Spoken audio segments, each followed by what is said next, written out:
At least جو نبی الاسلام نے تاکیداً اذکار بتائے وہ تو کریں نا. جیسے نبی الاسلام نے ابو داؤد ترمذی میں حکم دیا ہے کہ ہر فرض نماز کے بعد آخری 3 سورتیں ایک ایک دفعہ پڑھی جائیں, تو یہ تو کم از کم پڑھے.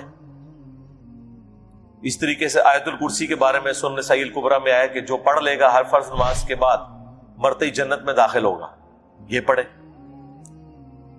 تسبیحات فاطمہ کے بارے میں بخاری مسلم میں آیا کہ سمندر کی جھاگ کے برابر بھی گناہ ہوئے تو معاف ہو جائیں گے, اور کوئی شخص جو یہ وظیفہ کرتا ہے کبھی محروم نہیں لوٹایا جاتا. ہم دیکھیں سنت اذکار فرض نماز کے بعد کے اور سنت اذکار صبح و شام کے, اس میں بھی میری ویڈیوز ہیں. لوگ کہتے ہیں انجینئر صاحب اختلافی موضوعات پہ بولتے ہیں.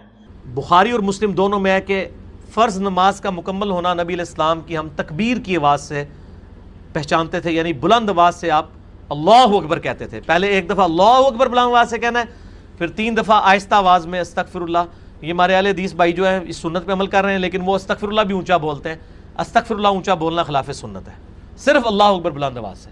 اور دوسری طرف علماء عرب ہیں, انہوں نے اپنے اذکار کارڈ میں سے اللہ اکبر نکال ہی دیا ہوا ہے, وہ صرف استغفر اللہ پڑھتے ہیں. اور جب ان سے پوچھیں کہ یار اللہ اکبر نہیں پڑھتے, وہ کہتے ہیں نہیں, یہ جو بخاری مسلم میں ہے نا کہ نبی علیہ السلام بلند آواز سے تکبیر پڑھتے تھے, تو تکبیر سے مراد استغفر اللہ ہے. دیکھیں آپ بندہ کو ضد میں, استغفر اللہ کس عربی ڈکشنری میں تکبیر ہے؟ اگر آپ نہیں مانتے تو ہم آپ کو علم الکلام اور پھکی والا جواب دیتے ہیں. بخاری مسلم میں حدیث ہے, حضرت ابو ہریرہ کہتے ہیں کہ نبی علیہ السلام جب نماز شروع کرتے تو تکبیر کہتے, جب رکوع میں جاتے تو تکبیر کہتے, جب رکوع سے سر اٹھاتے تو سمیع اللہ لمن حمیدہ ربنا ولک الحمد کہتے, جب سجدے میں جاتے تو تکبیر کہتے, جب سجدے سے سر اٹھاتے تو تکبیر کہتے. تو کیا وہ استغفر اللہ کہتے تھے؟ کہتے نہیں, وہ اللہ اکبر ہی ہوتا تھا. تو بخاری مسلم میں جو ہے کہ نماز کا ختم ہونا میں تکبیر کی آواز سے پہچانتا تھا, تو وہ بھی پھر استغفر اللہ نہیں, تکبیر ہی ہے. یہ میں نے پکی علماء عرب کو بھی دی تھی, اور وہ بڑے ضد میں ہیں. وہ کسی کارڈ کے اوپر ان سے جو عربی کارڈ بھی چھپ کے آتے ہیں نا, آپ لوگ دیکھیں نا, وہ اللہ اکبر نہیں لکھا ہوتا. یہ تو شکر ہے دارالاسلام والوں نے, چونکہ انٹرنیشنلی سب سے بڑا ادارہ ہے اہل حدیث کا, انہوں نے جو اذکار والے چھاپے ہیں اس میں اللہ اکبر چھاپا ہے, تو یہ عام ہوا ہے. ورنہ پاکستان کے اہل حدیث بھی اس کے اندر مبتلا ہو گئے تھے. اب ایون یہاں جو عرب ملکوں سے اہل حدیث آتے ہیں نا, وہ اللہ اکبر نہیں اونچا کہتے, وہاں پہ ٹرینڈ نہیں ہے, وہ سنت ہی کھا گئے ہوئے ہیں. دیکھو ایک سوال میں کتنے جواب دیتے ہیں. تو استغفر اللہ کے بعد آپ سید الاستغفار پڑھ سکتے ہیں. بخاری میں حدیث ہے, جو بندہ سید الاستغفار صبح کے وقت ایک دفعہ پڑھ لے پورے یقین کے ساتھ, یہ انٹرنیشنل نمبر کے مطابق ہے 6306. ٹھیک ہے جی, ابھی تو میں جوان ہوں. اللہم انت ربی لا الہ الا انت خلقتنی وانا عبدک وانا علی عہدک ووعدک ما استطعت اعوذ بک من شر ما صنعت ابوء لک بنعمتک علی وابوء بذنبی فاغفر لی فانہ لا یغفر الذنوب الا انت. جو صبح کے وقت پورے یقین سے پڑھ لے, شام سے پہلے مر گیا تو جنتی ہے, اور جو شام کو پڑھ لے صبح سے پہلے پڑھ گیا تو جنتی. یہ صبح شام کے اذکار بلو کارڈ میں ہمارا یہ ذکر موجود ہے. آپ یہ سید الاستغفار فرض نماز کے بعد پڑھ سکتے ہیں, بلکہ سنت بھی ہے. گرین کارڈ میں ہم نے نہیں ڈالا ہوا, جگہ نہیں تھی. مسند البزار میں صحیح سند کے ساتھ یہ حدیث موجود ہے کہ نبی علیہ السلام فرض نماز کے بعد بھی ایک دفعہ سید الاستغفار پڑھتے تھے. تو نہ صرف یہ جائز ہے بلکہ سنت ہے. اور میں الحمدللہ فرض نماز کے بعد جو آیت الکرسی کا وظیفہ ہے, باقی اذکار ہیں, تو میں سید الاستغفار ہر فرض نماز کے بعد پڑھتا ہوں, کیونکہ نبی علیہ السلام کی سنت تھی سید الاستغفار بھی, اور 3 دفعہ استغفر اللہ علیہ سے, اور اللہم انت السلام منک السلام, اور باقی اذکار تسبیحات فاطمہ الگ سے. ہم کیا رکوع, سجدہ اور نماز دیگر مقامات پہ جہاں تسبیحات اور دعا کی جاتی ہے اس کے بعد درود شریف پڑھ سکتے ہیں؟ ضرور پڑھیں. دعائیں نبی علیہ السلام کی حدیث ہے صحیح مسلم میں کہ سجدے میں تم اپنے رب کے سب سے قریب ہوتے ہو, اس وقت زیادہ سے زیادہ دعائیں کرو. لیکن صحیح مسلم میں حدیث ہے مولا علی رضی اللہ تعالیٰ عنہ سے کہ نبی علیہ السلام نے ہمیں سجدے اور رکوع میں قرآن پڑھنے سے منع کیا ہے. قرآن نہ پڑھیں, دعائیں پڑھیں, اور دعا قرآن والی دعا بھی پڑھ سکتے ہیں. ربنا آتنا فی الدنیا حسنہ اگر کوئی پڑھتا ہے, وہ قرآن نہیں پڑھ رہا, قرآنی دعا پڑھ رہا ہے, دعا کی نیت سے, کیونکہ یہ تو الگ سے حدیث میں بھی ہے. ورنہ تو سبحان اللہ بھی تو قرآن میں آیا ہے, وہ بھی نہیں پڑھ سکتے ہیں. الحمدللہ آیا قرآن میں نہیں.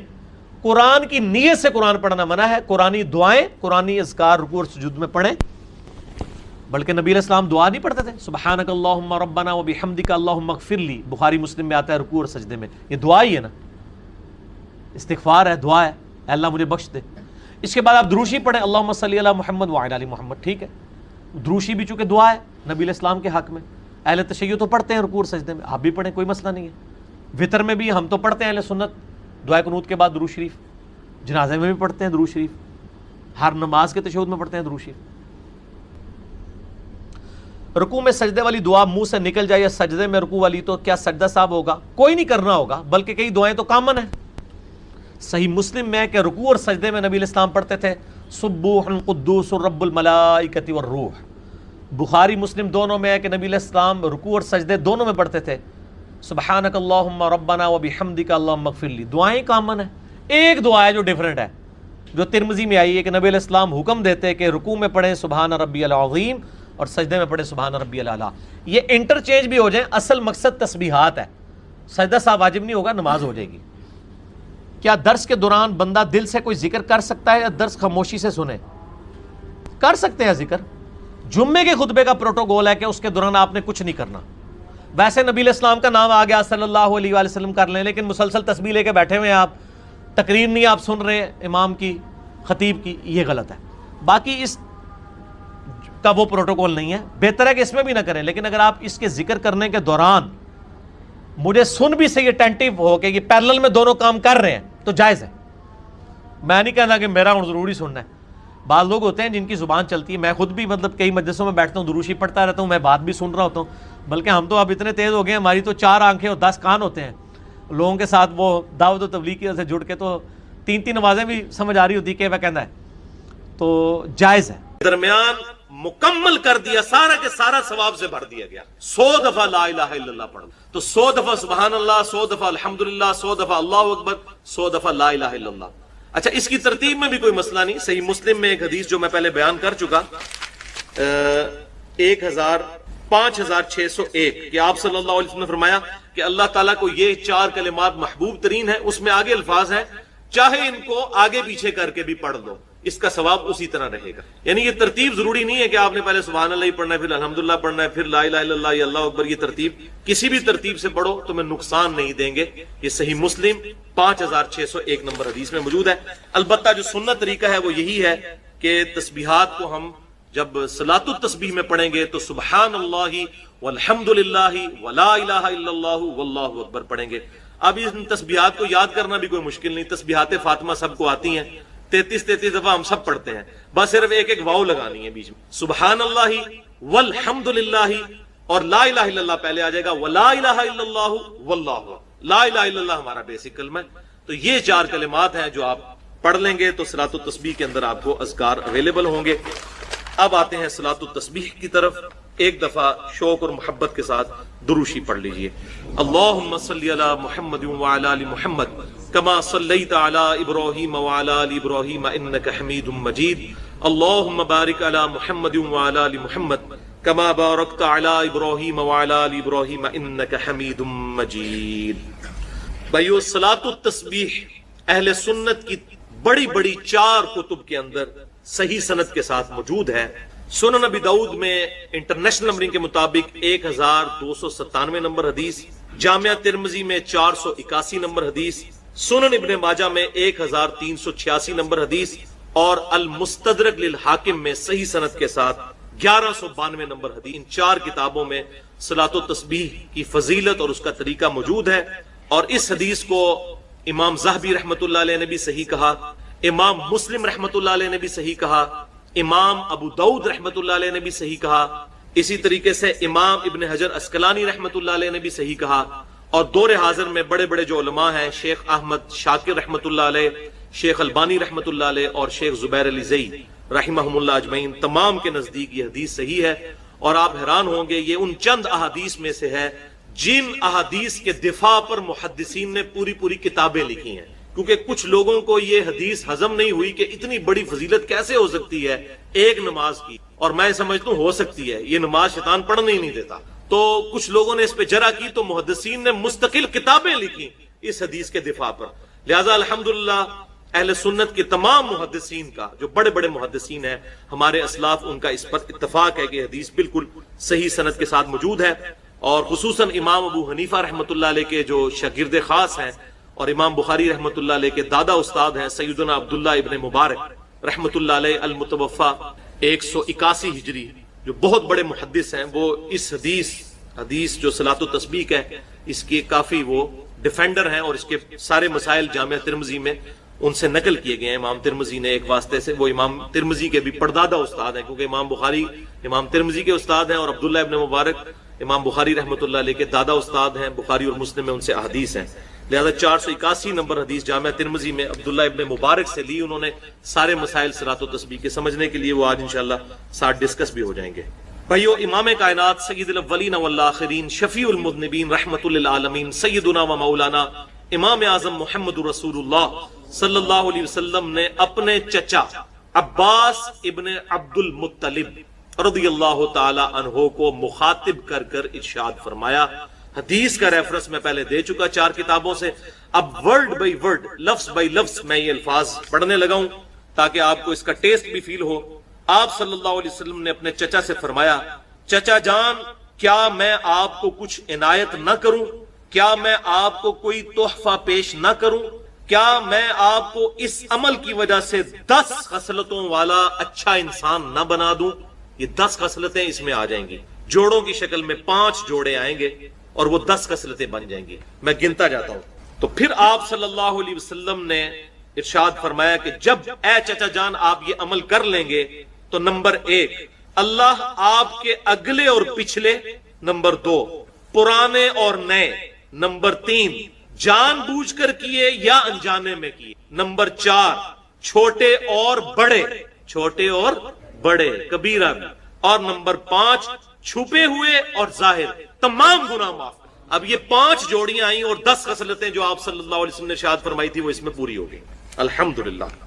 مجھے بتائیں یہ فضیلت آج تک کسی عمل کے لیے سنی؟ صرف 50 منٹ سے 1 گھنٹے کا عمل ہے. اگر آہستہ آہستہ کریں، تھوڑی سپیڈ سے کریں تو 40 منٹ. اللہ.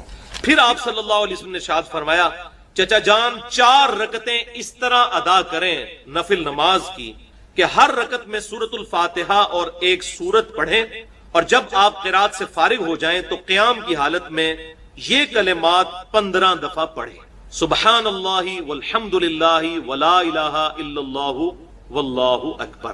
بس یہ ایک جگہ ہے جہاں پر 15 دفعہ پڑھنا ہے، باقی پوری نماز میں 10 دفعہ، قیام میں 15 دفعہ، سورت سے فارغ ہونے کے بعد رکوع میں جانے سے پہلے. پھر آپ رکوع میں جائیں اور رکوع میں انہی کلمات کو 10 مرتبہ دہرائیں.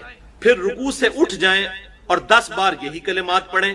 پھر سجدے میں جائیں اور ان کلمات کو 10 دفعہ پڑھیں. پھر سجدے سے سر اٹھائیں، یعنی دونوں سجدوں کے درمیان جو جلسہ ہے اس میں 10 مرتبہ پڑھیں. پھر دوسرے سجدے میں جائیں اور اس میں 10 مرتبہ اس تسبیح کو پڑھیں. پھر سجدے سے سر اٹھائیں اور قیام میں جانے سے پہلے، یعنی جلسہ استراحت کے اندر دوسرے سجدے کے بعد پھر بیٹھ جائیں، جو ہم بیٹھتے ہیں. لیکن عام نمازوں میں اس میں کچھ تسبیحات نہیں پڑھی جاتی، لیکن صلاۃ و تسبیح میں اس دوسرے جلسہ استراحت میں یہ 10 دفعہ پڑھیں گے. تو یہ کل ایک رکعت میں 75 مرتبہ ہو جائیں گے. اس طرح ان 4 رکعتوں میں یہ عمل دہرائیں تو کتنا ہو گیا؟ 75 ضرب 4 300 مرتبہ یہ عمل ہو جائیں گے. اور پھر آپ صلی اللہ علیہ وسلم نے پھر 5 باتیں ارشاد فرمائیں. چچا جان ہو سکے تو یہ نماز روزانہ ادا کریں. اگر روزانہ نہ ادا کر سکیں تو ہر جمعے کو ادا کر لیں. ہر جمعے کو ادا نہ کر سکیں تو ہر مہینے میں 1 مرتبہ ادا کر لیں. اگر ہر مہینے نہ پڑھ سکیں تو ہر سال میں 1 مرتبہ، اور اگر سال میں 1 مرتبہ بھی نہ پڑھ سکے تو چچا جان زندگی میں 1 دفعہ اس نماز کو ضرور. اللہ اکبر. آپ اندازہ کریں، آپ صلی اللہ علیہ وسلم کی ذرا ترغیب کا انداز دیکھیں. روزانہ نمبر 1، نمبر 2 نہیں پڑھ سکتے تو جمعے کے جمعے، نمبر 3 مہینے کے مہینے، نمبر 4 سال میں 1 مرتبہ. اب رمضان شریف کا مہینہ ہے، اس میں تو ہمیں توفیق ہو جانی چاہیے سال میں 1 مرتبہ. اس کیٹیگری میں تو ہم فال کر ہی جائیں کہ سال میں 1 دفعہ، یا رمضان کے ہر جمعے میں پڑھ لیں، سال میں 1 دفعہ. نہیں تو کہا کہ زندگی میں چچا 1 دفعہ نماز یہ ضرور پڑھ لیں. کیا انداز ہے ترغیب. الحمدللہ. اب اسی کانٹیکسٹ میں آخر میں صلاۃ و تسبیح سے ریلیٹڈ 8 صحیح احکام و مسائل بیان کروں گا تاکہ اس میں جو اختلافی مسائل ہیں وہ بھی کور ہو جائیں، جو کیوریز ہیں وہ بھی ریزالو ہو جائیں. لیکن ایک دفعہ طریقے کو ریپیٹ کر لیتے ہیں. قیام کی حالت میں ہم نے 15 دفعہ رکوع میں جانے سے پہلے، یعنی سورت ملانے کے بعد اس کو پڑھنا ہے، سبحان اللہ والحمد للہ ولا الہ الا اللہ واللہ اکبر. اس کے بعد رکوع میں جانے کے بعد رکوع کی تسبیحات پڑھنے کے بعد وہ آگے آ بھی جائے گا، 10 دفعہ پڑھنا ہے۔ کتنے ہو گئے؟ 25۔ پھر رکوع سے سر اٹھا کر ربنا لک الحمد کہہ کر 10 دفعہ، 35۔ پھر سجدے میں سبحان ربی الاعلیٰ کے بعد 10 دفعہ، 45۔ پھر 2 سجدوں کے درمیان ربی اغفر لی پڑھنے کے بعد 10 دفعہ، 55۔ پھر دوسرے سجدے میں سبحان ربی الاعلیٰ کے بعد 10 دفعہ۔ پورا ایک رکوع سورۃ البقرہ کا، رکوع نمبر 23 آیت نمبر 183 سے لے کر 188 تک مسلسل 6 آیات، اور ان میں کافی لمبی لمبی آیات بھی ہیں۔ آلموسٹ آپ سمجھ لیں یہ تقریباً 1.5 صفحے پہ پھیلا ہوا یہ رکوع ہے پورا، سب کچھ اس کے اندر بیان ہو گیا۔ نماز کے احکامات، حج کے احکامات آپ کو مختلف صورتوں میں بکھرے ہوئے نظر آئیں گے، کچھ سورۃ البقرہ میں، کچھ سورۃ الحج کے اندر، کچھ سورہ ابراہیم کے اندر۔ لیکن رمضان مبارک کو اللہ تعالیٰ نے اس اعتبار سے ممتاز بنایا ہے کہ جو کچھ ڈسکشن کرنی تھی نا وہ قرآن میں ایک ہی جگہ پہ کر دی ہے، اس کے سارے احکامات بھی بیان کر دیے ہیں جو موٹے موٹے تھے، اس کی فرضیت کا بھی ذکر کر دیا، اور وہ سورۃ البقرہ کا رکوع نمبر 23 ہے، آیت نمبر 183 سے 188 تک، پلس اس سے متعلقہ جو صحیح الاسناد احادیث ہیں بخاری اور مسلم میں ہی درجنوں کی تعداد میں آپ کو ایک جگہ کمبائنڈ فارم میں مل جائیں گی مشکات المصابیح کے اندر، جو میں نے بارہا تعارف کروایا کہ یہ انسائکلوپیڈیا آف حدیث ہے۔ اہل سنت کی مین سٹریم کی آلموسٹ 13 کتابیں انکلوڈنگ کتب ستہ، بخاری اور مسلم اور سنن اربع یعنی ابو داؤد، ترمذی، نسائی، ابن ماجہ، اس کے نوٹس ہیں۔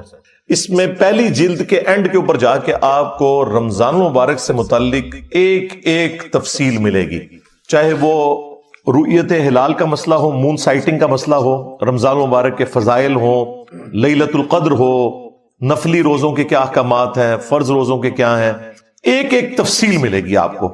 اور یہ جو مشکات کے اندر احادیث ہیں یہ آلموسٹ 153 احادیث ہیں، انٹرنیشنل نمبرنگ کے مطابق 1956 سے لے کر 2108 تک، یہ مسلسل 3-4 چیپٹرز کے اندر آپ کو اکٹھی احادیث مل جائیں گی، کہیں دور جانے کی ضرورت نہیں پڑے گی، ایک جگہ آپ کو ایک نوٹس کی شکل میں مشکات کے اندر یہ ساری احادیث مل جائیں گی انشاءاللہ، وہ میں آج کور بھی کر دوں گا ساتھ ساتھ۔ تو میں نے ارادہ کیا ہے کہ میں ایٹ لیسٹ جو رمضان مبارک سے متعلق جتنے بھی قدیم اور جدید فقہی احکام و مسائل ہیں جو ایک عام مسلمان کی ضرورت ہے اسے ایک ہی جگہ ریکارڈنگ میں لے آؤں۔ ویسے تو میں نے 2017 میں 5 کنٹینیوس لیکچر 1.5-2 گھنٹے کے ریکارڈ کروائے تھے، مسئلہ number 53 A B C D E تک، اور اس میں یہ ساری چیزیں میں نے سکیٹرڈ فارم میں ڈسکس کی تھی، لیکن ایک جگہ پہ تھوڑے سے وقت میں ٹو دی پوائنٹ گفتگو، تو یہ میں نے جو کیلکولیٹ کیے ہیں نا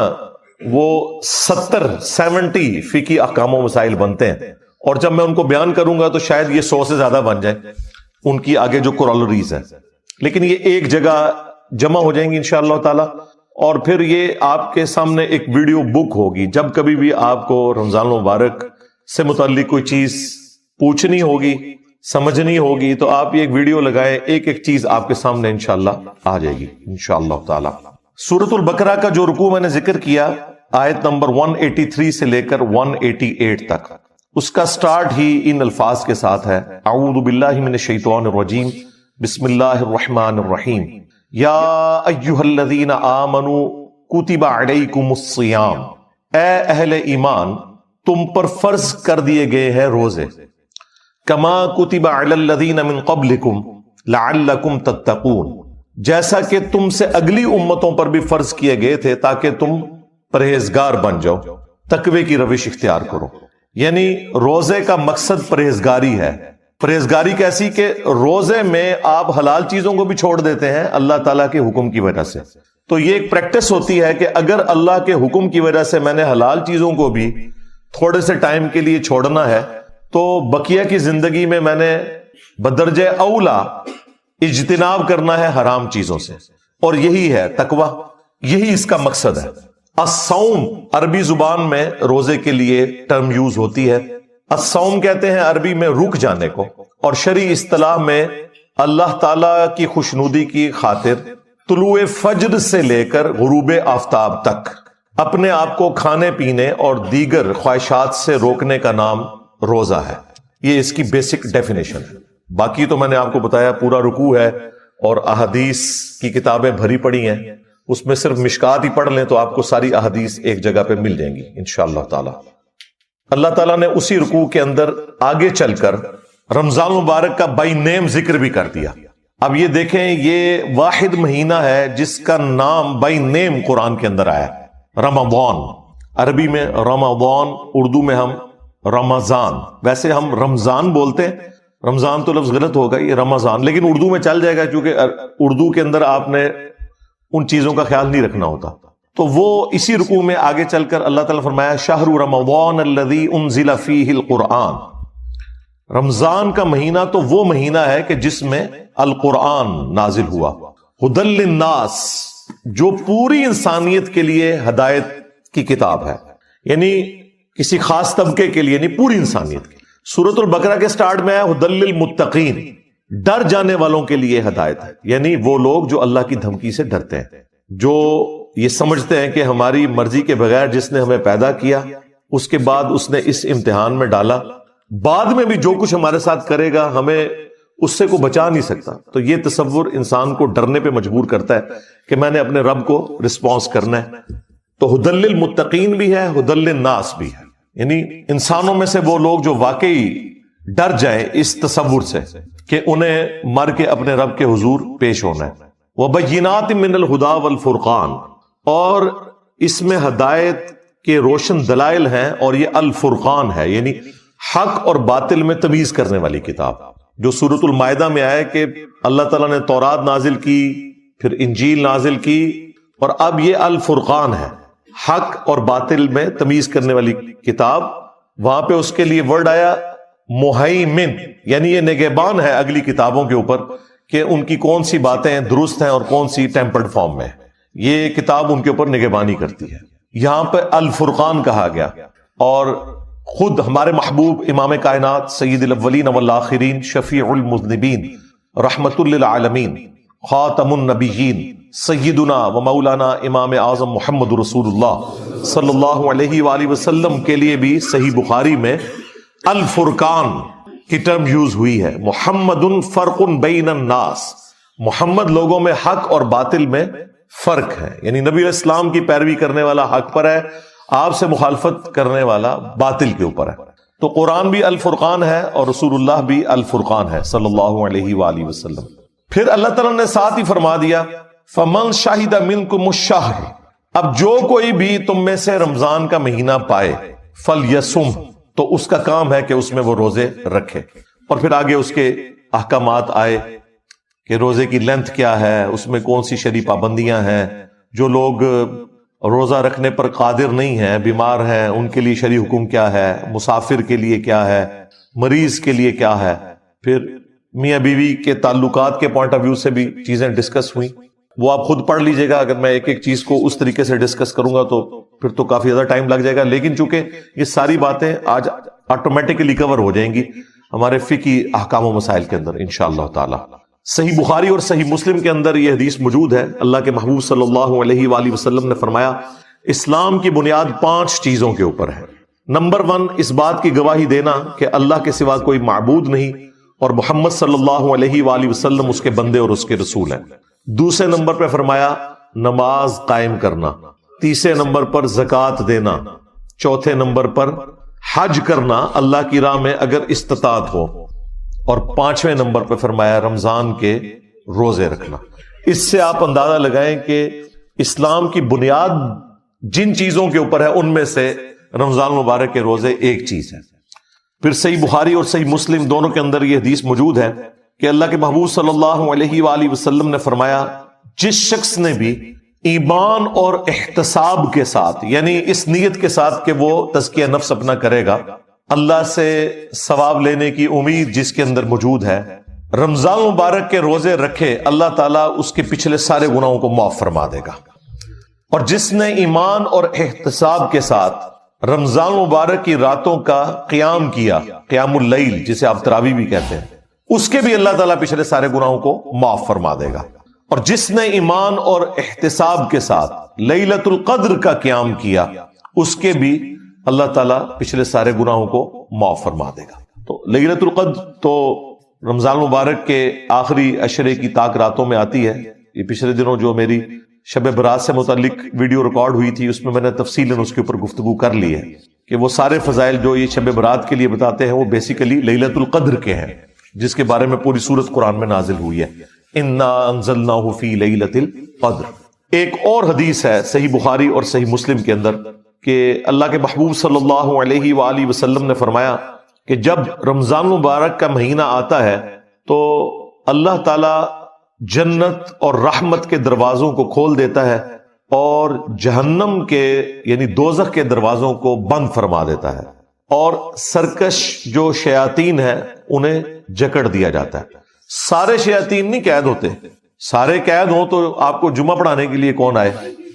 سارے نہیں قید ہوتے ہیں، ظاہر ہے یہ تو سلسلہ. بہرحال اوورآل ایک ماحول بن جاتا ہے نیکی کا کہ سرکش شیاطین کو قید کر دیا جاتا ہے. باقی جو انسان کے ساتھ نفس لگا ہوا ہے، جو انسانوں میں شیاطین ہے، وہ تو اسی طریقے سے گھوم پھر رہے ہوتے ہیں، لیکن پھر بھی رمضان میں دیکھیں شیاطین قید ہونے کا یہ فائدہ آپ دیکھیں کہ رمضان نشریات میں سارے اکٹھے بیٹھے ہوتے ہیں، آگے پیچھے نہیں اکٹھے ہوتے، اور وہاں پہ افطاریاں بھی اکٹھی کرتے ہیں، اور جو تھوڑا سا شیطان اندر باقی ہوتا ہے نا وہ انہیں مجبور کرتا ہے کہ جب نماز کا وقت آتا ہے تو سب لوگ اپنی اپنی علیحدہ علیحدہ نماز پڑھتے ہیں، یا اپنے مدارس میں جا کے ایک دوسرے کے پیچھے نہیں پڑھتے، اگر کوئی پڑھ بھی لے غلطی سے تو بعد میں لوٹاتے ہیں. ایک اور حدیث ہے صحیح بخاری اور صحیح مسلم کے اندر کہ اللہ کے محبوب صلی اللہ علیہ وآلہ وسلم نے فرمایا کہ جنت کے 8 دروازے ہیں، ان میں سے ایک دروازہ ایسا ہے جس کا نام ہے الریان، اور یہ خالصتاً ان لوگوں کے لیے ہے جو رمضان مبارک کے روزوں کا اہتمام کرتے تھے. یعنی رمضان مبارک کی اللہ کے نزدیک یہ اہمیت ہے کہ ایک اسپیشل دروازہ ہی روزہ داروں کے لیے اللہ تعالیٰ نے جنت کا مخصوص کر دیا. اللہم اجعلنا منہم، اللہ تعالیٰ ہمیں ان میں شامل فرمائے، آمین. پھر ایک اور حدیث ہے بڑی رکت انگیز، بخاری اور مسلم دونوں میں ہے کہ رمضان مبارک کا مہینہ وہ ہے جس میں اللہ تعالیٰ نیکیوں کا جو ثواب ہے وہ 700 گنا تک بڑھا دیتا ہے. پھر اللہ کے محبوب علیہ السلام نے فرمایا کہ رمضان مبارک کا مہینہ وہ مہینہ ہے کہ جس میں جو شخص روزے رکھتا ہے اس کے لیے اللہ تعالیٰ کی طرف سے یہ پیغام ہے کہ روزہ خاص میرے لیے ہے اور میں ہی اس کی جزا دوں گا.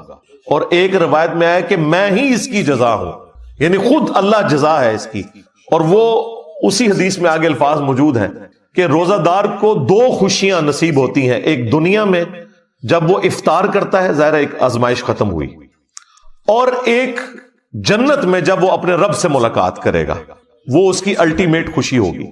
دنیا میں بھی ہم نے ایک روزہ رکھا ہوا ہے جس کا افطار کا وقت جو ہے وہ آخرت ہے، یعنی دنیا میں اللہ تعالیٰ نے جو حرام کاموں سے روکا ہوا ہے اگرچہ ان کے اندر اٹریکشن ہے، وہ ساری کی ساری نفسانی خواہشات کی تکمیل جنت میں ہونے والی ہے، تو وہاں پہ جا کے یہ روزہ کھل جائے گا انشاءاللہ تعالی.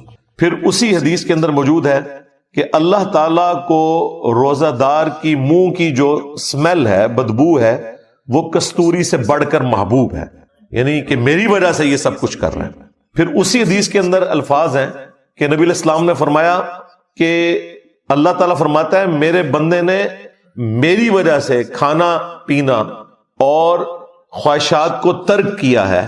اس چیز کو یعنی اللہ تعالیٰ اپنے لیے خوشی کے طور پر ایکسپٹ کرتا ہے کہ میرے بندے نے میرے لیے اتنی بڑی قربانی کی ہے. پھر نبی علیہ السلام نے ساتھ فرمایا کہ روزہ دار کے لیے روزہ ایک ڈھال ہے، فحش اور گناہ کے کاموں سے بچو، اور اگر کوئی تم سے روزے میں جھگڑنے کی کوشش کرے تو اس سے جھگڑا نہ کرو، اور بس اتنا کہہ دو کہ میں روزے سے ہوں، تاکہ اگلے بندے کو بھی شرم آ جائے. ویسے بھی روزے کی حالت میں انسان کا دل ہی کو نہیں کرتا لڑنے کو، خصوصاً عصر سے لے کے مغرب تک، اس وقت تو کسی کی آواز بھی اچھی نہیں لگتی. تو ایک نیچرل ایک پریکٹس بھی ہوتی ہے. بھوک کی وجہ سے انسان کو، جو بھوکے لوگ ہیں جن کے لیے 2 وقت کی روٹی ایشو ہے، ان کا بھی احساس پیدا ہوتا ہے، اور شکر کے جذبات بھی پیدا ہوتے ہیں کہ اگر پوری زندگی اس طرح گزارنی پڑے تو کتنی مشکل ہو. اللہ تعالیٰ نے اپنی نعمتوں سے ہمیں نوازا ہے، الحمدللہ. صحیح بخاری میں ایک اور حدیث ہے جو ذرا الارمنگ ہے کہ نبی علیہ السلام نے فرمایا کہ جس شخص کو اس کا روزہ جھوٹ بولنے اور گناہ کے کاموں سے نہ روک سکے تو اللہ تعالیٰ کو پھر ایسے شخص کے بھوکا اور پیاسا رہنے کی کوئی حاجت نہیں ہے. یعنی اس کی روحانیت مر جائے گی. فرض تو ادا ہو جائے گا. بعض لوگ ان چیزوں کا سہارا لے کے وہ کہتے ہیں پھر ٹھیک ہے روزہ رکھنے کی ضرورت نہیں ہے. نہیں, نماز میں بھی اگر کسی کنسنٹریشن لوز بھی ہو, اس کا جو روحانی پہلو ہے وہ کمزور ہوگا, فرضیت ادا ہو جائے گی. اسی طریقے سے روزے میں بھی وہ فرضیت جو ہے کھانے پینے سے اور شہوات سے رکنا جو اصل ہے روزے کی, وہ ایک فرض کے طور پر تو ادا ہو جائے گا, لیکن جو اس کی روحانی برکات ملنی تھی وہ پھر حاصل نہیں ہو سکے گی. اس کی طرف اشارہ ہے. ایک اور حدیث ہے صحیح مسلم کے اندر کہ نبی علیہ السلام نے فرمایا کہ اگر کبیرہ گناہوں سے بچا جائے تو ایک نماز سے دوسری نماز, ایک جمعے سے دوسرا جمعہ, اور ایک رمضان سے دوسرا رمضان, درمیان کے تمام گناہوں کا کفارہ ہے. لیکن اگر کبیرہ گناہوں سے بچا جائے, اب یہ نہیں ہو سکتا ایک شخص جمعہ پڑھے اور پھر اگلا جمعہ پڑھے اور بیچ کے ساری نمازیں معاف ہو جائیں, نہیں. یا ایک رمضان میں مسجد میں آئے جس طرح اکثریت کرتی ہے, پھر اگلے رمضان میں داخل ہو. تو نبی علیہ السلام نے ساتھ ہی فرمایا کہ اگر کبیرہ گناہ اس نے نہ کیے تو باقی گناہ تو معاف ہو جائیں گے اعمال کی برکت سے, لیکن کبیرہ گناہ جو ہے وہ صرف توبہ سے معاف ہوتے ہیں. یہ ذہن میں رکھیے گا, کبیرہ گناہ آٹومیٹکلی نیکیاں کرنے سے معاف نہیں ہوتے. کبیرہ گناہ کون سے ہیں؟ سب سے کبیرہ گناہ شرک, جھوٹ بولنا, وعدہ خلافی کرنا, غیبت کرنا, چغلی کھانا, جادو کرنا, ماں باپ کی نافرمانی, قتل ناحق, یہ سارے بڑے بڑے جتنے گناہ ہمارے علم میں یہ سب کے سب کبیرہ گناہ ہے. یہ تو نہ نمازیں پڑھنے سے معاف ہوں گے, نہ جمعہ پڑھنے سے معاف ہوں گے, اور نہ ہی یہ روزہ رکھنے سے معاف ہوں گے, بلکہ یہ معاف ہوں گے جب کوئی شخص توبہ کرے گا.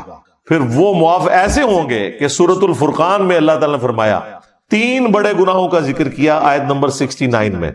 شرک جو کائنات کا سب سے بڑا گناہ ہے, قتل ناحق جو حقوق العباد میں سب سے بڑا گناہ ہے, اور تیسرا بدکاری. ان 3 گناہوں کا ذکر کر کے اگلی آیت میں فرمایا 70 نمبر میں کہ اگر کوئی ان گناہوں سے بھی توبہ کر لے سچے دل سے تو نہ صرف ہم اس کے گناہوں کو معاف کر دیں گے بلکہ اس کے گناہوں کو نیکیوں سے بدل دیں گے. اللہ اکبر کبیرہ والحمد للہ کثیرہ وسبحان اللہ بکرۃ واصیلا. لہذا اللہ تعالیٰ سے کسی نے کٹی نہیں کبھی کرنی. ہاں یہ ذہن میں رکھیے گا.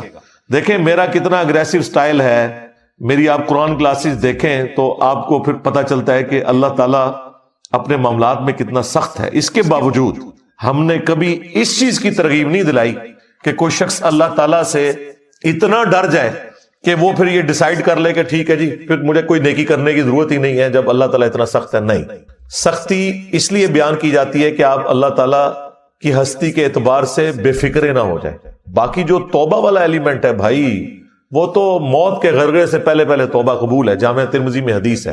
لیکن کسی کو یہ پتا تو نہیں کس وقت موت آ جائے, اس لیے پوری زندگی آپ نے اس طرح گزارنی ہے. وَلَا تَمُوتُنَّ إِلَّا وَأَنْتُمْ مُسْلِمُونَ, جو قرآن میں آیا. دیکھنا تمہیں موت نہ آئے مگر اس حال میں کہ تم تابع فرمان ہو کر مرنا.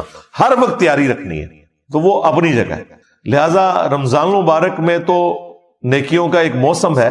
رمضان کی پریکٹس کی وجہ سے پھر بقیہ 11 مہینوں میں بھی اللہ تعالیٰ کو صحیح طریقے سے رسپانس کرنا, یہ اللہ تعالیٰ کی ریکوائرمنٹ ہے. اور مور دین 50% مسلمان جو پریکٹسنگ ہوتے ہیں ان میں سے بھی 50% مسلمان وہ عموماً رمضان میں ہی نیکیوں کی طرف آتے ہیں, اور بعد میں کچھ استقامت والا سلسلہ شروع ہوتا ہے. کئی لوگ داڑھی رکھ لیتے ہیں, پھر نمازیں شروع کر دیتے ہیں, عورتیں حجاب شروع کر دیتی ہیں. تو یہ ہم نے اپنی زندگی میں رمضان مبارک کی برکات خود دیکھی ہیں کہ رمضان جو ہے اس اعتبار سے ایک ٹرننگ مہینہ ثابت ہوتا ہے کئی لوگوں کی زندگی میں. کئی لوگوں کے لیے کوئی گھر میں جوان موت یا کوئی صدمہ وہ بھی نیکی پہ آنے کا ایک سبب بن جاتا ہے. وہ بھی اللہ تعالیٰ نے سورہ السجدہ میں فرمایا کہ ہم دنیا کی زندگی میں تمہیں تکلیف دیں گے تاکہ تم اپنے رب کی طرف پلٹ آؤ. وہ بھی ایک اللہ کی سنت ہے. تو یہ مختلف اللہ تعالیٰ نے ایک سمجھ لیں سگنلز رکھے ہوئے ہیں. جو انسان رسپانس کرے تو مرنے سے پہلے اللہ تعالیٰ کے بتائے ہوئے راستے کے اوپر آ سکتا ہے. لہٰذا رمضان مبارک کو کیجول نہ لیں, پورے اہتمام کے ساتھ رمضان شریف کو گزاریں. جو فرض عبادات ہیں ان کے اوپر ایمفیسائز کریں, اور بعد کی زندگی کے لیے بھی اللہ تعالیٰ سے دعا کریں کہ اللہ تعالیٰ استقامت دے باقی نیکیوں کے اوپر بھی. خصوصاً نماز کے معاملے میں بالکل جو ہے نا وہ 0 ٹالرنس ہے اللہ تعالیٰ کی. یہ ذہن میں رکھیے گا, یہ اتنا کرٹیکل ایشو ہے ایمان لانے کے بعد کہ اتنے سخت الفاظ میں قرآن میں فتویٰ آیا ہے سورہ روم میں آیت نمبر 31 میں وَأَقِيمُوا الصَّلَاةَ وَلَا تَكُونُوا مِنَ الْمُشْرِكِينَ، دیکھنا نماز کو قائم رکھنا، مشرک نہ ہو جانا کہیں. یعنی کتنی بڑی بات ہے یہ. یعنی شرک جو اللہ کے نزدیک اتنی سینسٹیو چیز ہے، عموماً لوگ سمجھ رہے ہوتے ہیں کہ کسی بت کے آگے یا قبر کے آگے جھکنا. اللہ تعالیٰ تو فرما رہا ہے کہ جو نماز بھی چھوڑتا ہے نا تو وہ مشرکین کی کیٹیگری میں جا کے فال کر جائے گا. اس سے بڑا کوئی فتویٰ ہو نہیں سکتا تھا. اور اگر کسی کے دماغ میں کوئی خناس رہ گیا تھا نا تو وہ صحیح مسلم کی حدیث نے اسے نکال دیا. 246 نمبر حدیث کہ بندے کے کفر اور ایمان، شرک اور اسلام کے درمیان فرق ہی نماز ہے. نماز نہ پڑھنے والا پاکستان کے شناختی کارڈ میں تو مسلمان ہو سکتا ہے، اللہ کے ہاں وہ مسلمان نہیں ہے. ہاں ظاہری کلمے کا احترام کریں گے، مر جائے گا جنازہ بھی پڑھیں گے، اس کے لیے دعائے مغفرت بھی کریں گے، لیکن اس کی زندگی میں اسے بتائیں گے کہ بھائی یہ شناختی کارڈ والے مسلمان ہو، تمہارے کلمے کا احترام ہو رہا ہے، ادروائز نماز چھوڑنے والا بندہ مسلمان نہیں ہے. اور یہ میرا فتویٰ نہیں ہے، قرآن کا فتویٰ ہے، نبی الاسلام کا فتویٰ ہے. پھر بھی اگر کسی کو سمجھ نہ آئے تو جامع ترمذی میں حدیث ہے، عبداللہ ابن شقیق تابعی کہتے ہیں کہ صحابہ کرام صرف تارک الصلاۃ کو کافر سمجھتے تھے، جو نماز چھوڑنے والا ہے، اور کسی کو کافر نہیں کہتے تھے خواہ وہ کتنا ہی گناہ کرتا ہو. لیکن جو نماز نہ پڑھتا ہو صحابہ کرام اسے کافر سمجھتے تھے. نہیں جی، اب تو اس فہم کا بھی مسئلہ ختم ہو گیا. اگر کوئی کہ مجھے قرآن کا فہم نہیں ہے، ہمیں حدیث بتائیں، حدیث بھی بتا دی، حدیث کا بھی فہم نہ آیا. صحابہ کرام سے تو بڑھ کر کوئی قرآن و سنت کو جاننے والا نہیں تھا. جامع ترمذی میں ایک اور حدیث ہے کہ ہمارا اور مشرکین کا عہد نماز کی بنیاد کے اوپر قائم ہے، جس نے نماز چھوڑ دی اس نے کفر کیا. صحیح مسلم میں حدیث ہے، عبداللہ ابن مسعود کہتے ہیں کہ رسول اللہ کے زمانے میں صلی اللہ علیہ وآلہ وسلم اگر کوئی شخص بیمار ہوتا اور 2 بندوں کے سہارے وہ مسجد آ سکتا تو وہ مسجد میں آ کے نماز پڑھتا تھا، کہیں اسے منافق شمار نہ کر لیا جائے. یعنی جو گھر میں نماز پڑھے اس کے بارے میں بھی صحابہ کرام ڈرتے تھے کہ یہ منافق ہے، پتہ نہیں پڑھی اس کے نہیں پڑھی. تو اس زمانے میں اپنے آپ کو مسلمان ثابت کرنے کے لیے مرد کو مسجد میں نماز پڑھنی پڑتی تھی. صحابہ کرام کو کیا پتا تھا کہ ان سے بھی بڑھ کے بھی عاشقان رسول آنے والے ہیں، انورٹڈ کامز میں نماز ایک بھی نہیں پڑھیں گے اور کہیں گے کہ غلامی رسول میں موت بھی قبول ہے، حرمت رسول پر جان بھی قربان ہے. نعرے ایسے ماریں گے کہ میں تو کہتا ہوں جو پرانے مسلمان ہیں وہ بھی شرمندہ ہوتے ہوں گے کہ یار یہ تو ہمیں بھی پیچھے چھوڑ گئے ہیں. لیکن جب پریکٹیکلی باری آئے گی تو یہ حال ہے کہ نماز بھی نہیں پڑھیں گے. میلاد کے جلسے اٹینڈ کریں گے، صبح اٹھ کے فجر نہیں پڑھیں گے. میلاد کے دن کے جلوس اٹینڈ کریں گے، جب زور کی نماز کا وقت آئے گا لنگر لے کے گھر چلے جائیں گے. محرم کے جلوسوں میں عاشقان اہل بیت ہونے کا دعویٰ کریں گے، لیکن انہیں یہ نہیں پتا کہ مولا علی بھی نماز کے لیے جا رہے تھے تو شہید ہوئے. مولا حسین علیہ السلام بھی کربلا میں نماز کی حالت میں آپ کے اوپر تیر چلائے گئے. اور جب ظہرین کا وقت آئے گا تو آدھے سے زیادہ لوگ کہیں گے ساڑھے تھے کپڑے ہی پاک نہیں نے. تو میں اس پہ پھر جب مجھے غصہ آتا میں کہتا ہوں یار تم اہل البیت کے ماننے والے ہو، اپنے آپ کو پاک ہی نہیں کر سکے، مسلمان اور پلید. تو یہ نماز کے معاملے میں اپنے آپ کو تیار رکھنا ہے ہمیشہ. سنن ابی داؤد میں حدیث ہے کہ قیامت کے دن سب سے پہلے نماز کے بارے میں سوال ہوگا، سب سے پہلا سوال. اور جس کا یہ مسئلہ حل ہو گیا اس کی اگلی منازل آسان ہو جائیں گی، اور جو اس میں پھنس گیا اس کے اگلے معاملات مشکل ہوتے چلے جائیں گے. پھر مسند احمد میں ایک حدیث ہے، نبی الاسلام نے فرمایا کہ نماز اپنے نمازی کے حق میں قیامت والے دن نور، نجات اور دلیل، اللہ کے حضور چھٹکارے کی ایک دلیل اس کے پاس ہوگی. اور جس شخص نے نماز چھوڑ دی قیامت والے دن نہ تو اس کے لیے کوئی پولیس رات پہ نور ہوگا، نہ اس کی کوئی نجات کے چانسز ہیں، اور نہ اللہ کے حضور کوئی وہ دلیل پیش کر سکے گا. حتیٰ کہ اسی حدیث میں آگے الفاظ ہیں کہ ایسے شخص کا حشر فرعون، قارون اور حامان اور امیہ ابن خلف کے ساتھ ہوگا والعیاذ باللہ تعالی. چاہے وہ جتنا مرضی دنیا میں دعویٰ کرتا رہے کہ میں بہت بڑا عاشق رسول ہوں. پھر جو سنن ابن ماجہ میں حدیث ہے، نبی الاسلام نے فرمایا تھا دیکھنا نماز نہ چھوڑنا، اگر تم نے نماز چھوڑ دی تو پھر اللہ کا ذمہ تم سے اٹھ گیا.